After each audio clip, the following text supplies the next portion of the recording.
If you don't clean the condenser, guys, you have no idea what your head pressure, your suction pressure, your subcooling is. Okay.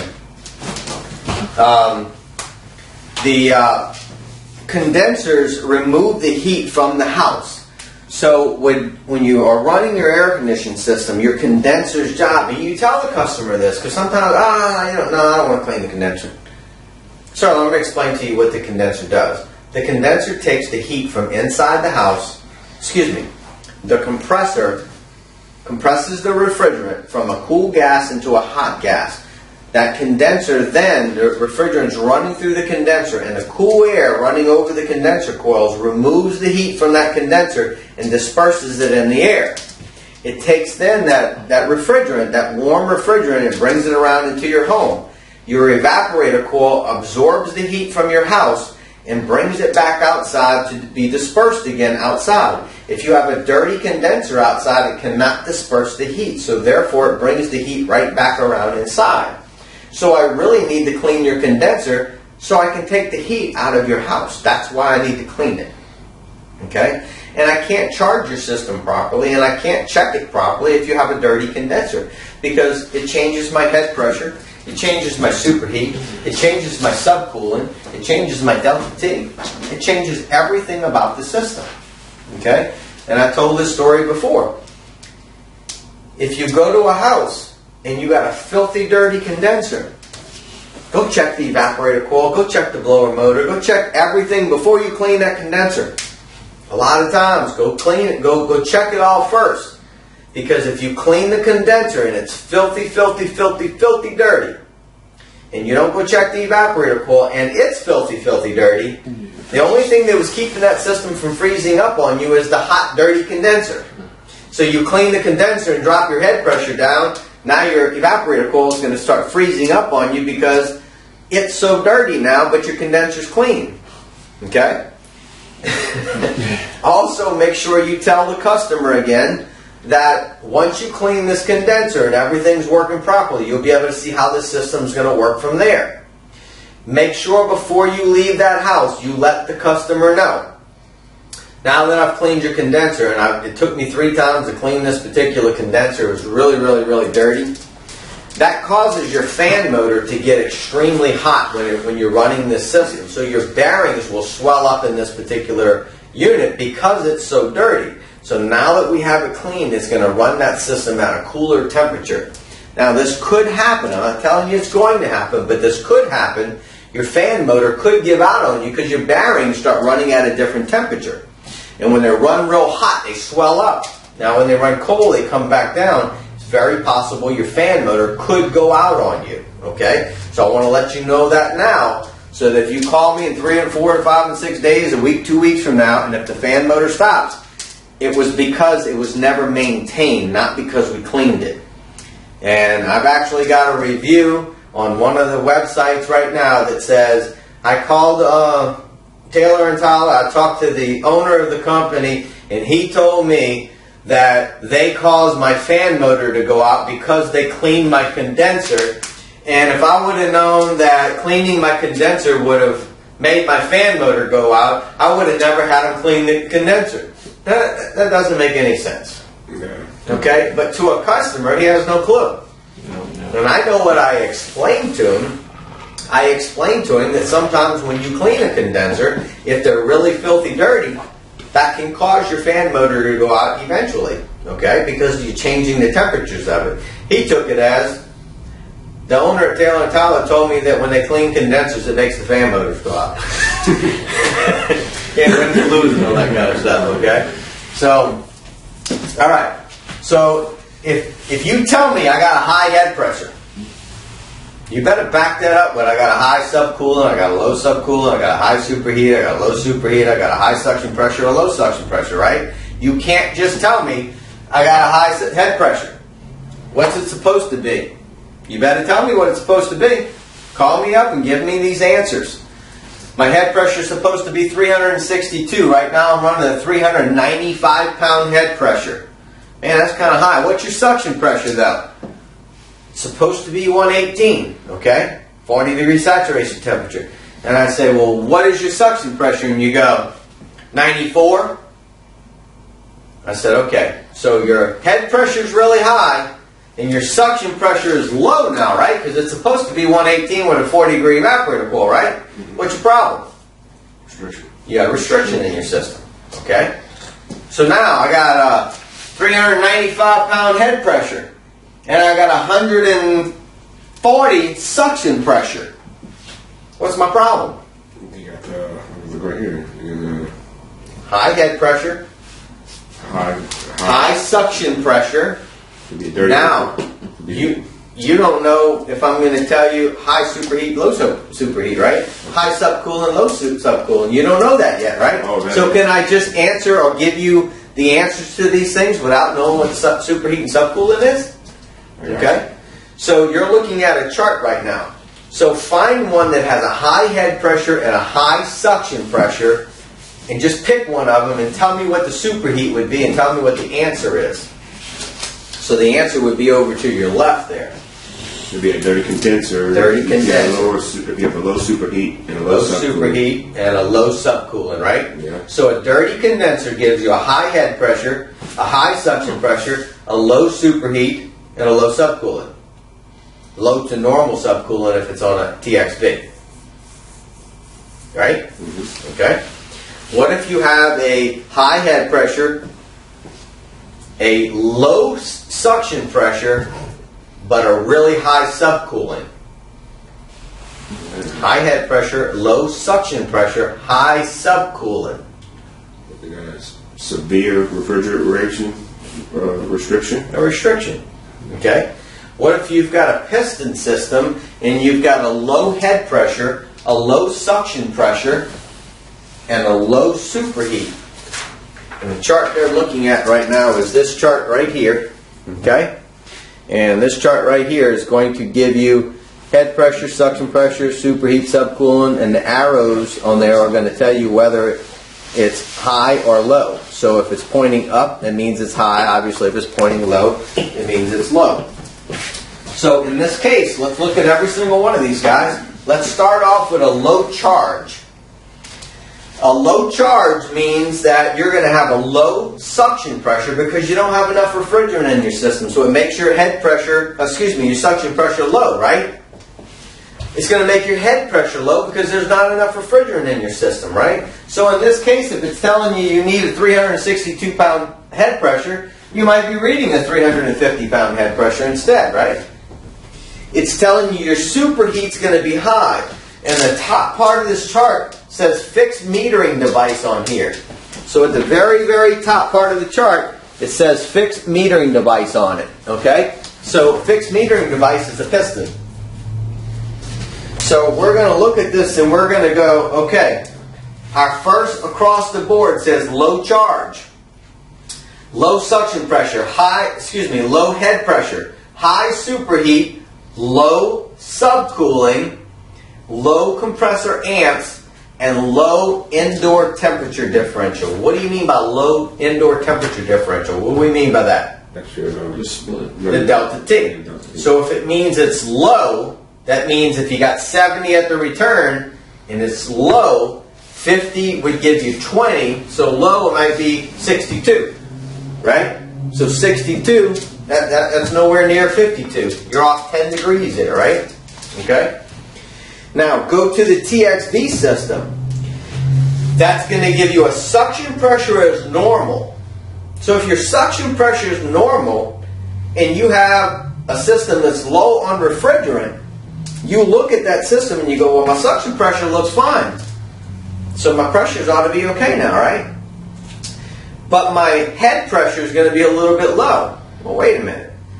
I know for a fact, in this case, I'm low on refrigerant. Because we already said, this is our determination, I'm low on refrigerant.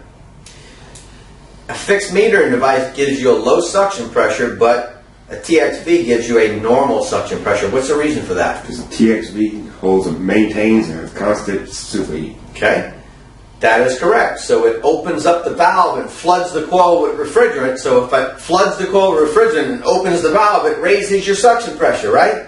Whereas the low charge on a fixed metering device, low pressure lowers your suction pressure. the metering device on the TXV opens up and floods the coil with refrigerant, but your subcooling goes down. So when you add refrigerant to that system with a TXV, you are only, in this case, increasing your high side, and you're bringing your subcooling up, but your superheat's staying the same because it's on the other side. So if your required subcoolant is 12 degrees and you're running 4 degrees, will your coil be flooded still? Yes, it will be, because you have a 4-degree subcooling. So if it's supposed to be 12, you have to keep adding refrigerant into the system, and it keeps building up the high side. Then your subcooling raises to where now you have 10, 12 degree subcooling, okay? So let's look at the difference. Normal suction pressure, low head pressure. Both of them have a low head pressure. Superheat. Again, my TXV is normal, but my piston is a high superheat because there's not enough refrigerant is getting through that coil. My expansion valve opens up and floods the coil. Both of them have a low subcooling. Both of them have compressor amps that are low, but my indoor temperature differential on the expansion valve is normal. Why? Because my TXV maintains a constant superheat. So therefore, if I'm maintaining a constant superheat, it floods the coil with refrigerant to keep the airflow running cold through that system. Okay? Next one is overcharged. If a system is overcharged, now at the bottom here, it also says low charge and it says slightly low charge. So we're not talking about extremely low in refrigerant. We're talking about... You can only open and close so far. Exactly. So if a system is really undercharged with a TXV, then you're going to have a low head pressure, you're going to have a low suction pressure, and you're going to have a high superheat. Because you just don't have enough refrigerant to get through the system. But if you're running a 4-degree subcooling and you're supposed to be at 12, or if you're running a 7-degree subcooling and you're supposed to be at 12, you're still low on refrigerant. You're slightly low on refrigerant. Okay? But with a piston, instead of running a 15-degree superheat, you're running a 30-degree superheat. You probably got a quarter of your coil that's not getting any refrigerant through it. Or it's getting through it, it's just not cold. Okay? So 3/4 of your coil is sweating and a quarter of it's not sweating. Makes a big difference. I've made a lot of money in the past by checking my delta T, by checking my return and my supply air, by checking my outdoor temperature and my wet bulb temperature and seeing what my superheat is supposed to be, 15 in this particular case, and I'm running 28. Charge the customer for refrigerant, charge the system up properly, and I just improve the efficiency of that system probably 15-20% by adding that refrigerant to the system. Okay? So understanding where you're supposed to be at makes that system work 10 times better. So if you don't put high side, low side gauges, and you don't put your clamps and get your delta T, your superheat and your subcooling, you have no clue what the system's doing. Okay? Alright, go back to a fixed metering device. If you have a dirty condenser, that gives you a high suction pressure, it gives you a high head pressure, it gives you a low superheat, gives you a low subcooling, your compressor amps are high, and your indoor temperature differential is low. Alright, let's think about that for a second. I have a dirty condenser. Now, I did not say I was low on refrigerant, right? I didn't say I had too much refrigerant in the system. The only thing I said is I have a dirty condenser. The rest of my system is actually installed properly. Everything is installed perfectly. I got 3 dogs that lay around the condenser. You came back next year to clean the system. Condenser coils are filthy dirty. So what you're going to find in that piston system, not a TXV, right? Is you're going to find a high head pressure, a high suction pressure. How did my suction pressure come up? If I got a dirty condenser, how's my suction pressure come up?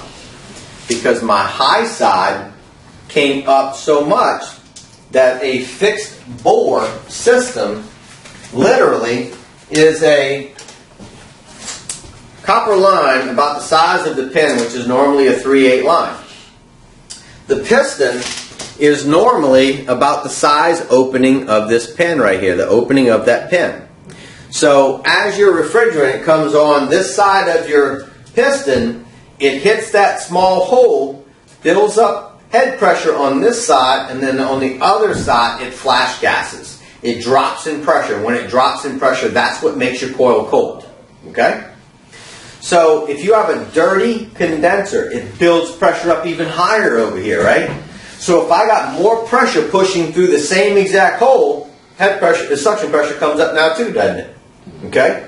Now think about this for a second. If I've got an evaporator coil, and let's just say I have 1,200 CFMs of airflow running through this system. 1,200 CFMs of airflow is what ton air conditioning system, Alan? 3 tons. Okay. 400 CFMs per ton, right? Okay. So, let's just say my refrigerant, for argument's sake, is supposed to be running through at, we're going to say 75 miles per hour. Now I'm making this stuff up, okay? It's not 75 miles per hour. I'm just making this up. But I go ahead and I dirty my condenser up and I raise that head pressure up. So if I raise the head pressure, I'm forcing more refrigerant through that system. I'm forcing that refrigerant to go through a lot faster, right? So I'm going to force it now through at 100 miles an hour. Okay?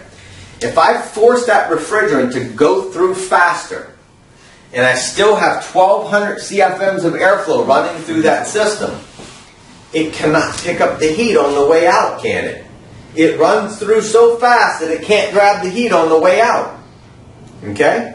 So it's just like if you slow it down too much, so let's just say you open the piston up too big. Now you slow it down too much. Now what can happen? Or if you don't have enough refrigerant in the system, let's say you don't have enough refrigerant in the system, it slows the suction pressure and the head pressure down. Now it picks up too much heat, right? Okay. If I clean my condenser, well, first of all, let's go back. If I'm running through at 100 miles an hour, I cannot pick up the heat.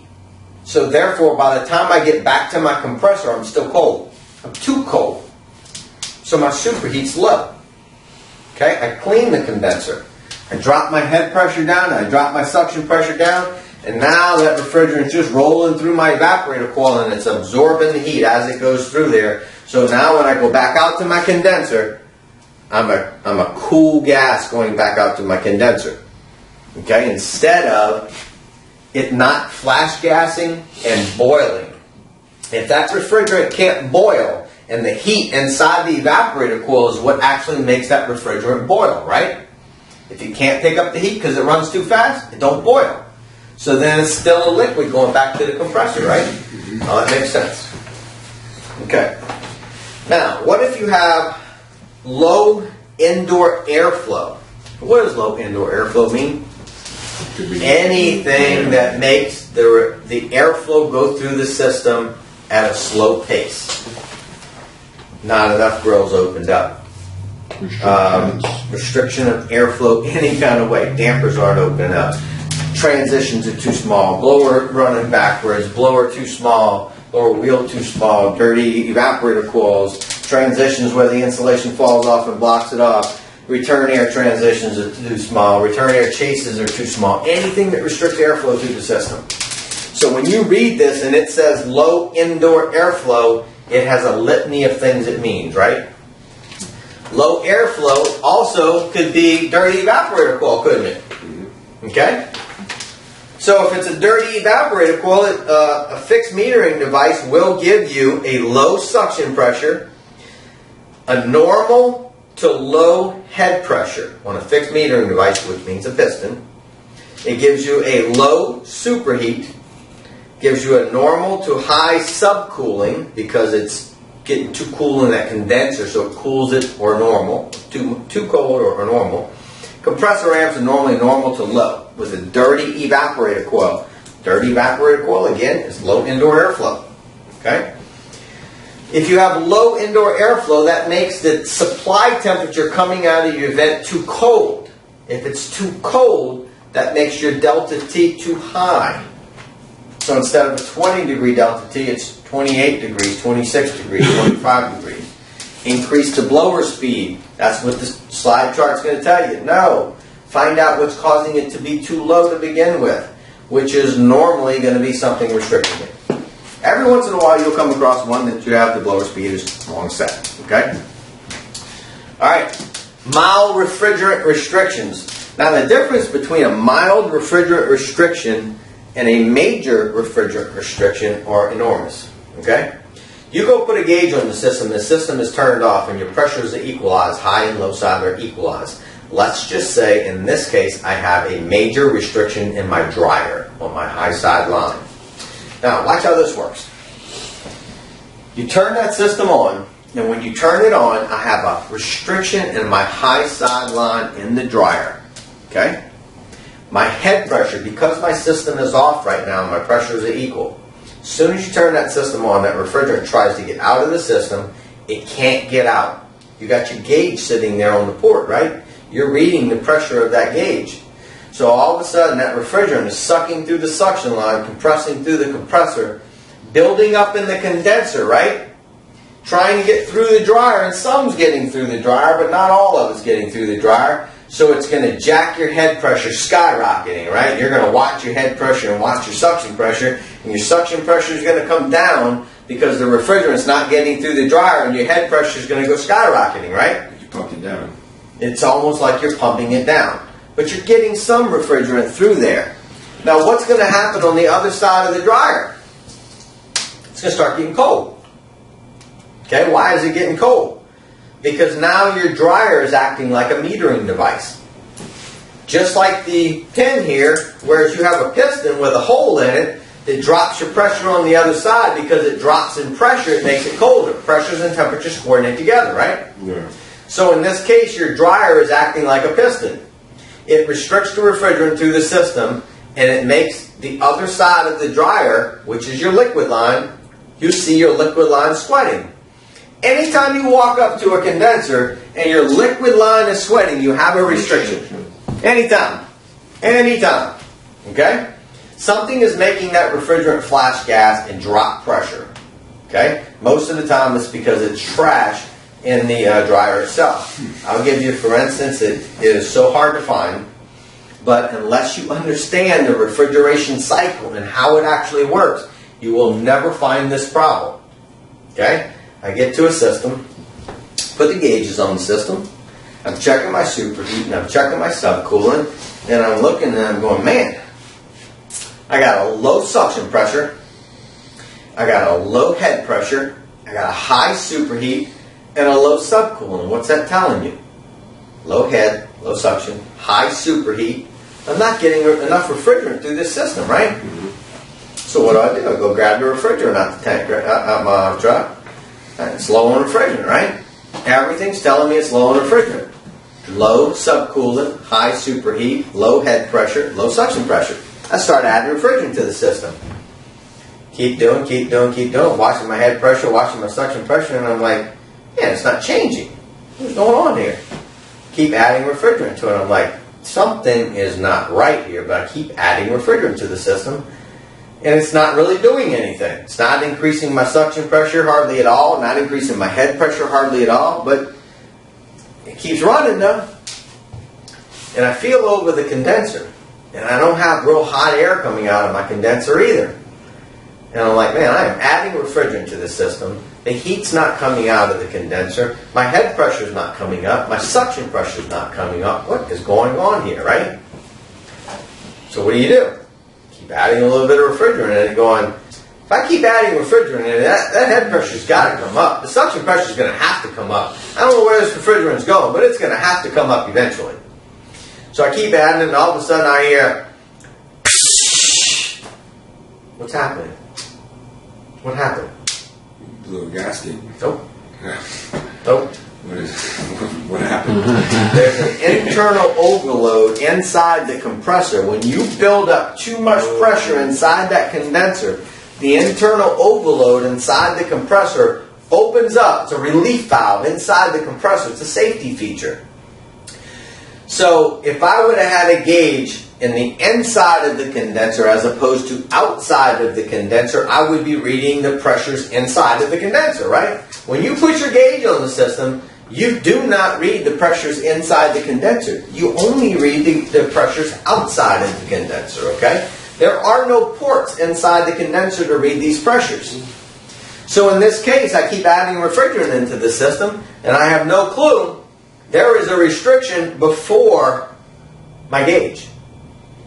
Can't read it. If you can't read it, can you tell what it is? The only thing that was giving it away a little bit is my subcooling before it got to my gauge was really high, okay? And it was really high, and then my condenser was not blowing out any warm air because the refrigerant inside the condenser was so backed up that it wasn't getting hot because it wasn't picking up any heat from anywhere, right? So my condenser's blowing kind of cool air out of it. Really weird. So I'm like, I don't know what is going on here. And then when I heard that noise, that triggered it. I said, okay, there's too much refrigerant in this system. And if you ever pump down a system that's got a really long line set, and as you're pumping it down, and all of a sudden you hear, and then your pressures equalize out. You didn't blow the unit up. Okay? You didn't blow the unit up. It's okay. All you have to do then is open your high side back again. Refrigerant will go back through the system and it'll start running again. Then you can start pumping that system back down again, and you have to kind of watch it to see where it was before. Then you can shut your low side before it blows up on you like that. Okay? Not blows up. You're not blowing up. The relief valve opens up. Then you can shut your low side and trap as much refrigerant inside your condenser as you possibly can. Then you can recover the rest of the refrigerant. What's another way you can pump more refrigerant into the condenser? How about if you go take a hose and you hose the condenser and take the heat out of the condenser? So if you take the heat out of the condenser, you cool the refrigerant, right? So instead of having a hot condenser, you have a cold condenser and it holds more refrigerant in it. You may be able to pump it down quicker, okay? What if you are recovering refrigerant out of the system? Always, if you have an empty tank, what do? You pull a vacuum on that tank, because you can't put refrigerant in a refrigerant tank and a recovery tank unless you pull the vacuum on it to begin with, because you can't have air in that line, right? And you can't just put refrigerant into a recovery tank and go, well, I'll just open up the gas line and let the air out of it. Yeah, right. Now you get 9 condensables in the system. So anytime you're recovering system recovering refrigerant out of a system, you pull a vacuum on your recovery tank, you bleed all of your lines through your recovery machine all the way over to your tank. You bleed everything, get all the air out of your system. You open up your gauges to your recovery tank, to your recovery machine. Open up your recovery machine, let it go through your recovery machine right to your tank. So just pressure is pushing to your tank. Now that you have all the pressure pushing to your tank and you bled it all, because you got to let all the air out of it, now just open that tank up and let natural pressure. Now, will you open high side and low side in order to recover it through? No. What you do is you open high side first. Why? Because it's liquid. So you're going to suck in most of the liquid first. So that natural pressure pushing through the recovery machine into the tank, and the tank is in a negative pressure, it's going to be sucking in. Well, if you only open the liquid side, you're going to suck in mostly liquid first, right? Mm-hmm. Now when you go turn the recovery machine on, you're mostly sucking out gas, and it reduces your recovery time. Make sense? Mm-hmm. How about if you take your recovery tank and, to get extreme, you put it in a bucket of ice water. Your recovery tank is cold, low pressure.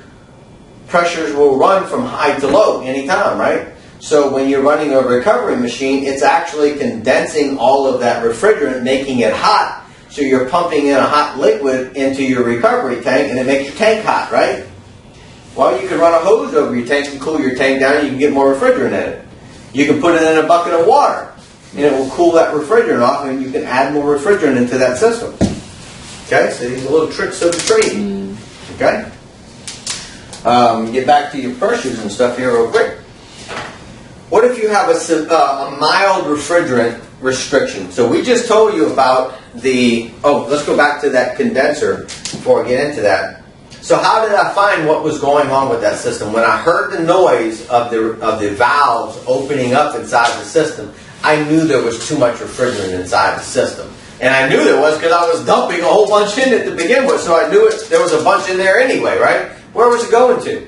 Now, how am I going to go read all this stuff now? So, where is my restriction at? How am I going to find it? So what I had to do, guys, is I had to recover all the refrigerant in the system, okay? And it's hard to recover all the refrigerant in the system if there's a restriction on your high side not allowing it to come back out. It's hard to do that. It takes a while, okay? So I recovered all the refrigerant in the system. I cut the high side line inside the condenser. So I cut the hot gas line, okay? And I put a T in there, a Schrader valve pin. And then I went ahead and I put my gauge inside there, and I tapped my gauge inside there. Okay?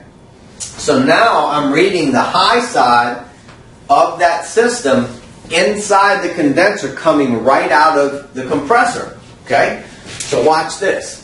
If you've got a compressor and you got the high side coming out, and as it comes out, it goes through your condenser coils, right?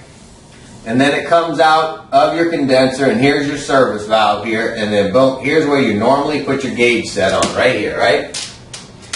Well, I went ahead and I cut this line, and I put a T in this line, and I put my gauge right there, right out my high side, my hot gas line. If you ever touch a hot gas line, you're going to understand why they call it a hot gas line. Okay? Now, on a normal operating system, if my head pressure, on a normal operating system, if my head pressure is 350 pounds right here, what is my head pressure here? 350 pounds. But wait a minute. That's a hot gas line. You can burn yourself on that one. You can't burn yourself on this one. How is it 350 here and 350 there? What's the answer to your question? The coil cooled it down. Because the coil is sub-cooling the refrigerant from a hot gas to a warm liquid. So the 350 converts over to a saturation temperature, right? So you have high superheated gas in your condenser. The cool air running through your condenser coils and coming up and being dispersed out is cooling the coils, so that now when the refrigerant comes out, it may be 10 degrees cooler, 12 degrees cooler. But does that mean your pressure changed? The pressure's still the same. So when I put my gauge on the system and I am looking for a 350 pound head pressure, this was an old R22 system years ago when this happened, probably, I don't know, 20 years ago, okay? So I was looking for about a 225 pound head pressure in the inside. So when I turn that system on, gauge runs down to the bottom, I watch my head pressure and it goes 500-600 pounds of pressure in it.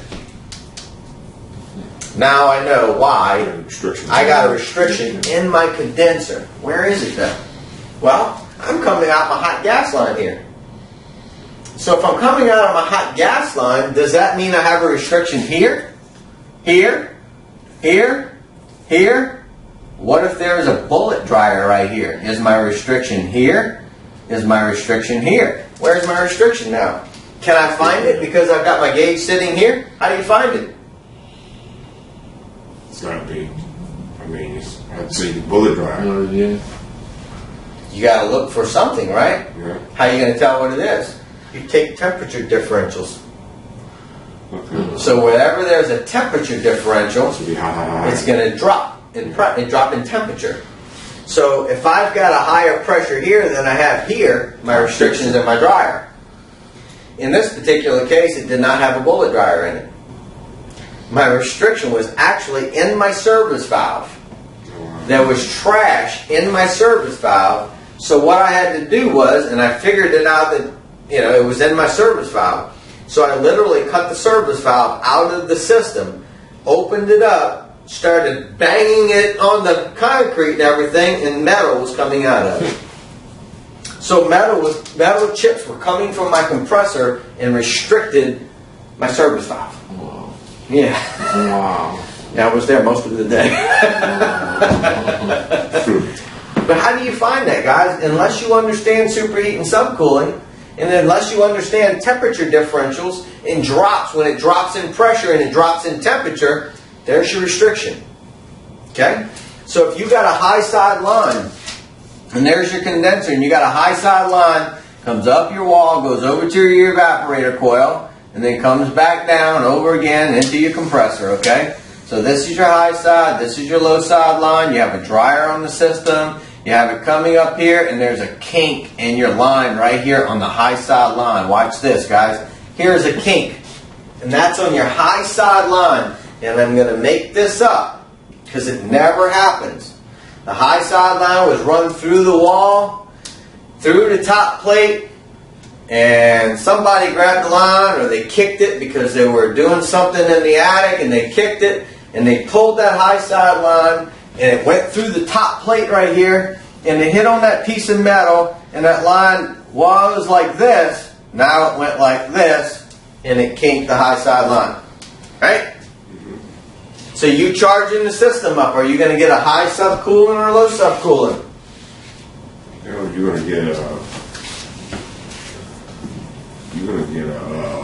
high subcooling. I would say high. You're going to get a high subcooling because you're going to keep putting refrigerant in the system. The refrigerant is going to come over here and it's going to get restricted here, okay? So your head pressure is going to go high. Your subcooling is going to go high. What's going to happen to your suction pressure? It's gonna go down. It's going to go down. What's going to happen to your superheat? It's gonna go down. It's going to go high Up. because you don't have enough refrigerant running through your evaporator coil. Okay? Now, how can you tell where these restrictions are? You're outside, got your gauges on the condenser on the outside. Your liquid line's cool, right? It's not freezing up or anything, right? And you go, man, my head pressure's normal. My suction pressure, let's just say it's not completely kinked, but it's kinked. It's restricting refrigerant through. I'm looking at my suction pressure is kind of low. My head pressure is not extremely high, but my subcooling's real high. So instead of running a 10 degree subcooling, I'm running a 20 degree subcooling, 22 degree subcooling. So I'm going, man, well, my suction pressure is 100 pounds. I needed 118 is what I'm looking for, but my subcooling is 22.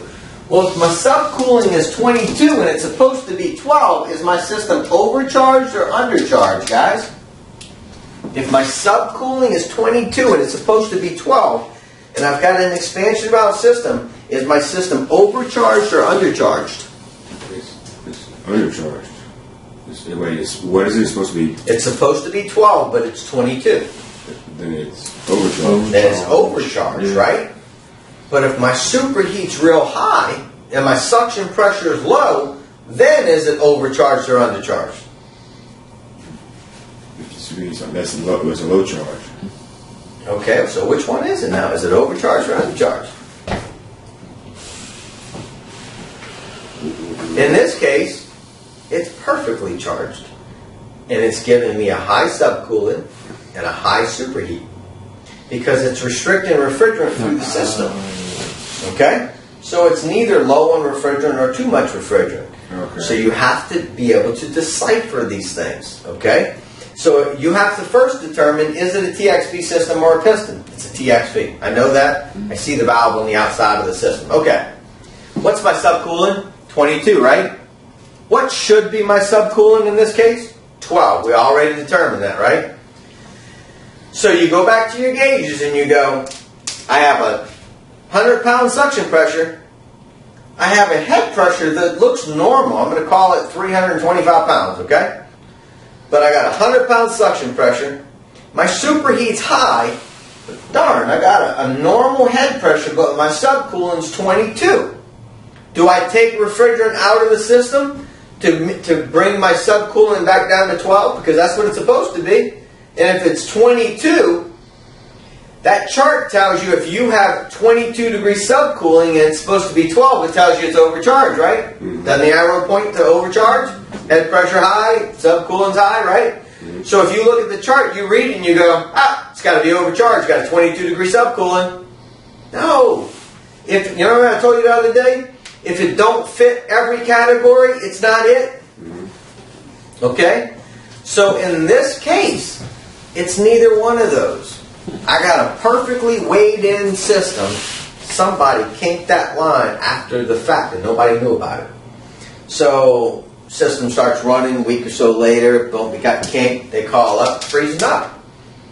And what are you going to do? You're going to go out there and you put your gauges on the system, your head pressure looks normal, your suction pressure is low, your superheat's high, and then you don't check your subcoolant. That's what normal people do, right? They don't check their subcoolant because they don't know how to measure it to begin with, right? So what are you going to do, Adam? What are you going to do before you learned all this? Oh, what do I do before I learned all this? I'm going to take some Freon out. I'm going to recover some Freon. Well, if you got there and your suction pressure is low and, and your superheat's high and your head pressure is normal, then I'm going to think, oh, I'm low on Freon. Okay, so what are you going to do? I'm going to add something. All right, so Adam's going to go put refrigerant in the system. So since Adam don't check subcooling, at least he never did check subcooling. I never did, but I do now. So he's going to go put refrigerant in this system, and what's going to happen to the system? Is he going to get his suction pressure up where he wants it to be? No. It's possible. How is it possible? Because you're going to keep jacking refrigerant in the system, and you're going to drive your head pressure higher and higher and higher and higher. So now you're going to start forcing more refrigerant to the evaporator coil, which can force more refrigerant into your coil and bring your suction pressure up, right? Mm-hmm. So instead of a 225-pound head pressure, you ran it to 325 pounds. Or instead of 325, you ran it to 445 pounds. You didn't even know that because you didn't put your high side gauge on, did you? Yeah. You just put your low side gauge on and seeing it was 100 and you knew it should be 118 and you knew your suction line was cold, so you added refrigerant, right? I've done that before, yes. You've done that before. Okay? So now, does the house cool properly? That's not going to. Not going to. Why? Because now you have too much refrigerant in the system. Okay. Go to the overcharged chart right there. Okay. Now remember, we had a perfectly working system that got kinked after the fact, right? So now this is real life stuff, guys. And again, I keep saying, if you don't understand how this stuff works, then you can't go any further in this business. And that's why you've got to understand superheat and subcooling, inside, outside, backwards, forward. And if you do not know how this stuff works, you will just be wandering in the wind in there, okay? Alright. So we had a perfectly charged system to begin with. You knew it was perfectly charged because in this case, we're going to say, since you work with your dad and your dad understands that stuff, he charged the system himself 3 weeks ago. Okay? So dad charges it up, and you know dad knows what he's doing, okay? So it was weighed in. That's how you know it was charged properly, because dad only weighs his system, then you know it was charged perfectly. But dad doesn't understand superheat and subcooling, or at least he never taught you anyway. So you get the service call 3 weeks later, and you go out there and you got the system looks like low on refrigerant because your suction pressure is low, right? Now you start adding refrigerant to this system. You don't check your head pressure. You just keep adding refrigerant to the system to bring your suction pressure up. How is that going to affect your cooling capacity? It's going to bring it down. It's going to bring it down because now you have way too much refrigerant in your system. Your condenser, your subcooling is 35 degrees now instead of 12 degrees, what it should be. Your compressor's pumping. Your amperage is jumping up on your compressor. Your head pressure is really high in the system. You're going to get another call back, right? All right, man. Suction pressure's fine on it. You ought to be fine. Next 2 days comes by, get another phone call. Still not cooling properly. Dad comes back out there with you now. And he says, Adam, did you charge the system up? Yes, sir. I put some more refrigerant. I came in, it was low on refrigerant. Did you check the superheat and subcooling? No, sir, I did not. Didn't I tell you to do that? Smack! Alright? So, now he puts his gauges on the system. He's got a jacked up head pressure. Instead of 325, it's 450. And he's like, man, what are you trying to do to this system? You got a 450 pound head pressure. Your suction pressure now is 112. Your superheat on the system is about 16, 17, 18 degrees. But your subcoolant is 35. So we got to now take refrigerant back out of the system so we can figure out what's going on with it. So you recover the refrigerant back out of the system. You bring your subcoolant now. You're going to bring your subcoolant now back down to 12 degrees. And when you bring it back down to 12 degrees, remember when you first got there, we just said it was 28, right? Well, it's 45 now when you get there. So when Dad recovers the refrigerant down to 12 degree subcooling, now he's going to find that suction pressure dropped down tremendously. The superheat went up. Subcooling came down to normal, and he's going to find he's going to find a high head pressure, which is now going to be normal to a little bit low because they don't have enough refrigerant in the system. He's going to find a low suction pressure and a high superheat. And he's going to know that equals a restriction in the line. Because if he keeps adding refrigerant in the system, the subcooling goes up, and he's already at 12 degrees, and he don't want to increase the subcooling, but he knows he needs more refrigerant in the evaporator coil, right? And how can you get it in there? Well, he knows that something is restricting the refrigerant going through the system. So you got to be able to visualize, guys. You got to be able to visualize that refrigerant running through the system and what's stopping it. So he looks at his liquid line. He's taking the subcooling pressures down at the bottom, the temperature's down at the bottom, converting it from saturation temperature, doing his measurements, and he goes, I got a restriction somewhere. Checks the temperature on each side of the dryer. Same temperature on each side of the dryer. Restriction's not there. So he's going to go inside to the evaporator coil, and he's going to test the temperature of the liquid line by the evaporator coil. And he's going to find it's 10 degrees colder by the evaporator coil, right? Because your restriction was coming up here and then went all the way over to your evaporator coil, right? So if your restriction, your kink was right there, it's going to drop in pressure right here, and it's going to start making this liquid line cold. So you may go to that evaporator coil and see your liquid line sweating. If you see your liquid line sweating, there is a restriction before, okay? So you have to trace it back. If you come outside and it's not sweating here, you go inside, it's sweating in here. Somewhere between here and here, you got a restriction. Okay? Now, let's look at another fact. Okay, so here's your low side line. Okay? Here's your compressor again. We're going to call this your high side, and then we'll call this one your low side. Whoop, I put a 4. Low side. So now we're going to make a kink right there. How many times you put new construction, you got the copper coming out of the wall, concrete guys come behind you, grab that copper line, pull up on it, and kink the suction line, right? That's why you always use a bender so that you bend the refrigerant line straight. So when the cement guys come behind you, they can work underneath it. You never leave the copper running down to the bottom, because that concrete guy is definitely, beyond the shadow of a doubt, he's going to grab that copper line and he's going to pull right on up on it. He is not going to try to bend it. He is going to yank it right up, and right at the brick, it's going to bend and kink. Okay? So now I got a problem in my suction line right here. There's my kink. Got a TXV system, guys. Perfectly charged system. Okay? I'm telling you it's perfectly charged. I weighed it in. Alright? But we went ahead and kinked the refrigerant line now, or restricted the refrigerant line in some kind of way, shape, or form. What's going to happen to my head pressure? It's going to raise. Think? Yes. It's be normal. It's going to get lower. Low head pressure. Now wait a minute, that doesn't make any sense, Eric.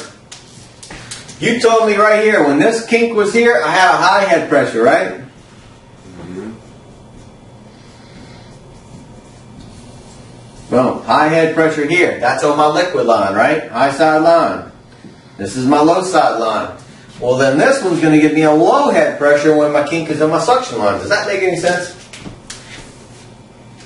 Does that make any sense at all, guys? I'm trying to wrap my head around it. Okay, well, let me wrap your head around it real quick. if my kink is here, and I got a gauge sitting right here, and I'm reading my high side right here, and let's just say it's 350 pounds. If I get a restriction right by my gauge, then as soon as that refrigerant comes out, and let's just say I got a shutoff valve there, so I can simulate a restriction, okay? So I go ahead and I kink it down, and I restrict it, my head pressure right away. As soon as I start restricting it down, it goes skyrocketing it up, right? I open it back up, boom, head pressure comes back down, right? Okay. Let's go ahead and let's put another restriction over here. So we're going to open this valve back up, and I'm going to go over here and I'm going to manually shut this one down. What's going to happen to my head pressure? It's going It's going to start going up, right? Okay, now I'm going to go ahead and I'm going to let the refrigerant go all the way through the system. I'm going to let it convert into the evaporator coil. I'm going to let it go from a 3/8 line into a 7/8 line, and I'm going to let it come 45, 50 feet all the way back here, and I'm going to put a restriction back here now. That's why. What's happening? The light did that. So what's going to happen with that system? That's what it is. It's going through the evaporator now. So You've got a bigger line set. You got a 7/8 line set right here. You got a 3/8 line set over here. yeah. So you're still pumping the system down. Yeah. It's just you have not only the whole condenser to pump the refrigerant down into, but you got 50 foot of line set, plus you got the evaporator coil, plus you got 45 feet of 7/8 copper to pump all that refrigerant down into. So it's trying to get back all the way through it, and now since it's pumping itself down, your head pressure comes down. What do you think your suction pressure is going to be? High or low? It's going to lower. It's going to be low. So in this case, you have a low suction pressure and a low head pressure. Look at your chart and tell me what low suction pressure and low head pressure are. Low suction, low head. Low charge. Oh, darn it. Low indoor airflow. So, what's my problem now? Saying that I need to put. Oh, you got to put refrigerant back in the system now because you got a low head pressure and a low suction pressure, right? Mm-hmm. So what are you gonna do, Adam? Go grab your refrigerant tank, man. All these people they got refrigerant leaks all throughout these systems. So you're gonna go ahead and put refrigerant back in this system, right? So watch this. You start putting it in right here. It goes into your condenser, into your compressor, pumps out, boom, goes through your high side, boom, it's going all the way through your system, right? Going back through. How much refrigerant are you going to put in this system now before you pull that suction pressure back up? A lot. You're not going to notice right away. It's going to take a long time before you notice it, right? Yeah. So now, since you didn't check your superheat and your subcooling, you have no clue what this system was doing, right? And Okay. you're making your problems worse. You're making your problems worse. Okay? Now, how are you going to find that? It's in your suction line. Temperature differential. Temperature differentials. There you go. Okay? Temperature differentials. Your subcooling is going to tell you what's going on there as well, too. Okay? So guys, I'm hoping you're understanding where I'm coming with all this stuff and how each one, you can't just read a chart. Yeah. Right. You can't just read a chart. You have to understand what happens in these systems. Okay? Because all these scenarios are going to be proper. Okay? It's going to happen. Every one of them is going to happen. Okay? So let's look at another one real quick. I'm telling you that my system, I got a piston system, okay? And I'm telling you I have too much refrigerant in the system, okay? So what is my head pressure, high or low? Too much refrigerant, overcharged, high. Okay. So I'm telling you we are overcharged.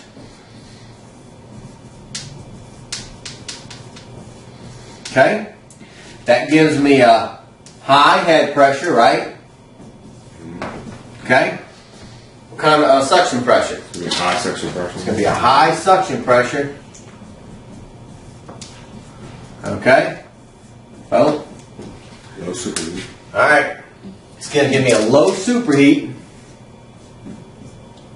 Alright? Okay.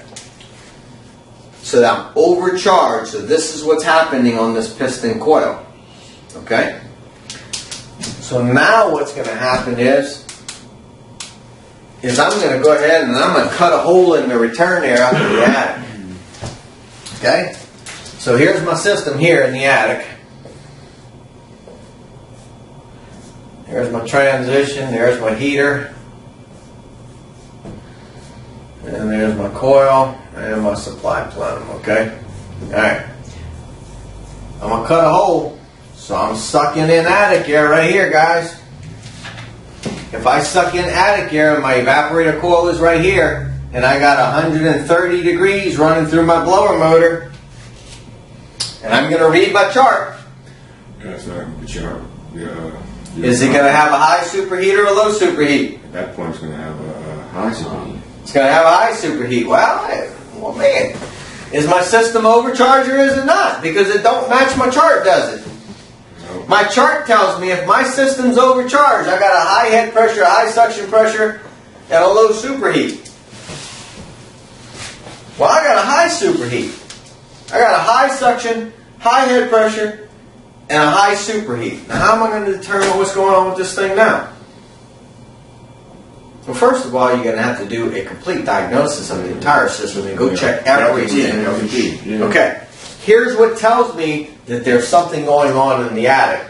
And this is the first thing, I got a high suction pressure and a high superheat.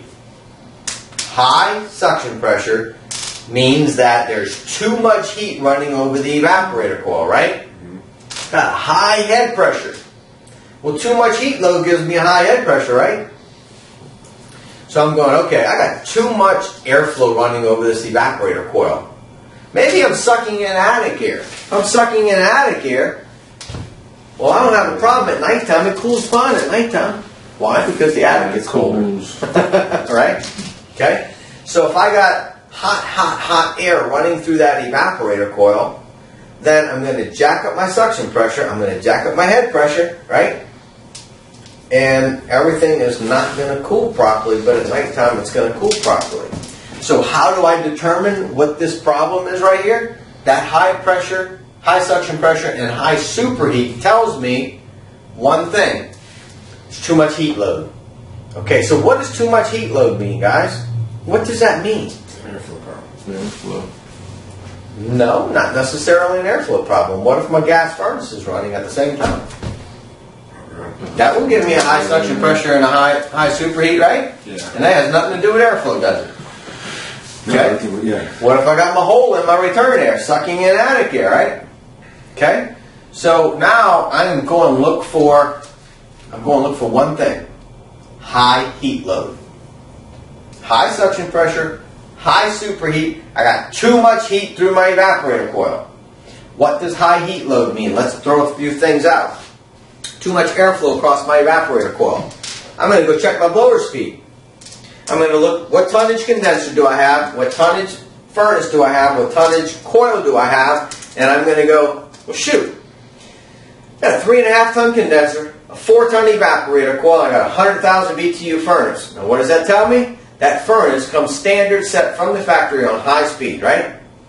I'm running 2,000 CFMs of airflow through that evaporator coil because nobody reduced the blower speed. So now I got 2,000 CFMs of airflow through, but I've got a condenser that is made for only 1,400 CFMs of airflow. Now you got 600 extra. You have too much heat load. So it jacks up your suction pressure and jacks up your superheat, right? On a piston coil. What does it do on the TXV? Superheat should stay the same. Maintains a constant superheat, but what is your suction pressure going to be? Your suction pressure will be high. Yeah. Real high. And I'm going, I can't cool my house with a 55 degree evaporator coil temperature, can I? Mm-hmm. So I'm looking at my pressures and I go, my superheat's fine, but my saturation temperature is 55 degrees. If I got a 55 degree evaporator coil, my airflow coming out of my vent is not going to be that cold, right? So I've got to cool my evaporator coil off. And the only way I'm going to cool that coil off is lower that blower speed in that particular instant. Okay, we're going to continue with the high head pressure and high superheat. So all the points I've made so far, I keep telling you guys to look at your chart. If it don't fill, If it don't fit in every category, then it's not that. Well, that particular chart only tells you overcharged. Well, if it's overcharged and it don't fit in that chart, it's not overcharged. Okay? So if I've got a real high heat load, like my gas furnace is working at the same time my air conditioning is working, then I'm going to have a real high suction pressure. I'm going to have a high superheat because there's too much heat running over that evaporator coil, right? And I don't care if it's a piston or a TXV. It's not going to maintain a constant superheat if I'm running 150 degree air over it. It's going to be a high superheat. The valve is going to be wide open. Your suction pressure is going to be jacked up high. And I don't care if your system is low on refrigerant, too much refrigerant in it, it's going to have a high superheat. Okay? Because when you run your gas furnace, that's what's going to cause it. You're going to feel your suction line, and your suction line is going to be hot. You're running a gas furnace over it, putting 100,000 BTUs into it. It's going to be hot. So you'll be able to feel that suction line on the outside. You will be able to tell that that's your problem by checking your superheat. Okay? If a system's low on refrigerant, do you have a high superheat? Yeah. Yes. What if you have a TXV that's slightly undercharged? You're not going to see it. You're not going to see it You're gonna because get it maintains a constant superheat. Okay?